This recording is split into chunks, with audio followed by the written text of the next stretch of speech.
He slid the papers across the table like a man closing a deal. "Congratulations," I said, my voice steady. "Bank manager. You finally got what you wanted." He smiled, that hollow, rehearsed smirk. "And you'll get what you deserve," he replied, tapping the pen toward me. "Freedom."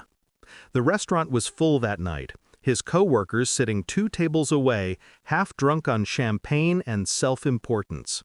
They'd toasted his promotion minutes before he handed me my divorce papers. I remember the sparkle of his cufflinks.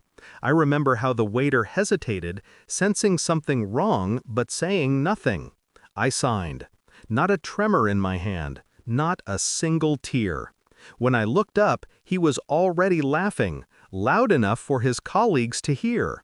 "Guess I'm finally shedding some dead weight," he said. They roared with him. My name became a punchline over steak and wine. That was the last time he saw me, or thought he did. We met 12 years before that night. I was a junior accountant, he was a teller still trying to charm clients with borrowed charisma. He'd bring me coffee every morning, not because he cared, but because I balanced his numbers when he couldn't.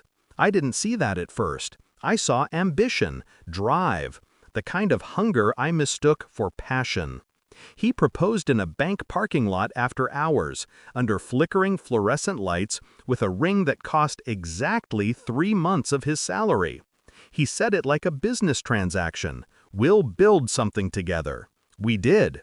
I supported his night courses, dressed him for interviews, wrote his performance reviews under the table. The promotions followed. Each one widened the distance between us until I could barely recognize the man who once held my hand like it was his anchor. He stopped coming home early. Then he stopped coming home at all. At first I blamed the workload. Then I blamed myself. Until one night his phone lit up on the counter. A message from Clara, regional HR. "Don't forget our weekend. I'll bring the wine if you bring that tie I like." That was the moment my love died. Quietly, efficiently. I didn't confront him, I didn't scream. I watched, listened, collected. Because betrayal has an expiration date, and I was patient enough to let it ripen. While he planned his promotion, I planned my exit. I moved my accounts to a different bank, cashed out the joint savings 6 months before he filed, quietly transferred the house deed to my name. He'd never noticed the amendment I'd made when I refinanced our mortgage under temporary separation.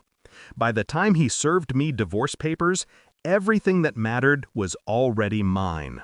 I walked away with my silence, my dignity, and his future neatly folded inside the legal documents he never read. He thought I left broken. I left armed. Years passed. I changed my name, started my own consulting firm, Financial Recovery for Women Abandoned After Divorce. It was ironic, really. My first client was one of his ex-colleagues, left penniless after her husband's gambling debts.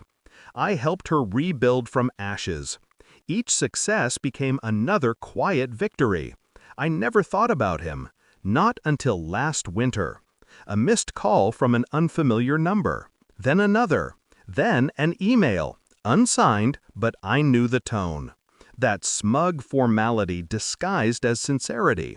He'd found me. Through bank records, of course. The irony wasn't lost on me. He said he wanted to talk, to apologize, that things hadn't gone as planned. The branch had closed. The economy hit him hard. Clara had left. He was rebuilding. I didn't respond. Silence is a language men like him never learned to speak. But he kept calling, desperate now, until the day I answered. "Hello." My voice was calm, detached. "Lena," he said, almost pleading, "it's me." "I know. You disappeared. I've been trying to reach you for months." I noticed. Pause. Then, softer. "Listen, I made mistakes. I wanted to see you, maybe talk things through." "You mean you want a lifeline?" He flinched through the phone. I could hear the rasp of his breath. "It's not like that." Oh, it's exactly like that, I said. You traded me for a promotion, and now that the bank's collapsing, you remember who built your career. That's not fair. Fair? I almost laughed. You handed me divorce papers in front of your coworkers and called it shedding dead weight.